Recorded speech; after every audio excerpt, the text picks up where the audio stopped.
இரட்டை இலை சின்னம் யாருக்கு என்பது குறித்த இறுதி முடிவை தேர்தல் ஆணையம் புதனன்று அறிவிக்கவுள்ளது. ரிசல்ட் என்னவாக இருக்கும் என்று கேட்டதற்கு பதிலளித்த அதிமுக செய்தி தொடர்பாளர் வைகை செல்வன், அதிமுக சசிகலா அணிக்கே இரட்டை இலை கிடைக்கும் என்றார். இரட்டை இலை முடக்கப்படும் என தமிழிசை, எச். ராஜா போன்றவர்கள் கூறுவதை பார்த்தால் பாரதிய ஜனதா சதி செய்கிறதோ என்ற அச்சத்தை ஏற்படுத்துவதாகவும் வைகை செல்வன் கூறினார். அதாவது தொடர்ந்து சகோதரி தமிழிசை அவர்களிடம், சகோதரர் எச். ராஜா அவர்களிடம் இரட்டை இலை சின்னம் முடக்குவதற்கு வாய்ப்பு இருக்கிறது என்று சொல்லி வந்தார்கள். ஆகவே எங்களை போன்று இருக்கக்கூடிய அனைத்து இந்திய அண்ணா திராவிட முன்னேற்றக் கழகத்தினுடைய தொண்டர்களுக்கு இரத்தம் கொதித்தது.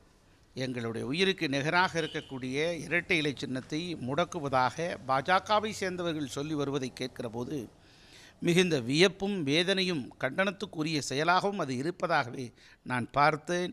அப்படித்தான் எல்லோரும் பார்த்தார்கள். ஆக இதற்கு பின்னால் ஏதோ ஒரு சதி விளை பின்னப்பட்டிருக்கிறதோ என்கிற ஐயமும் எங்களுக்கு எழுந்திருக்கிறது.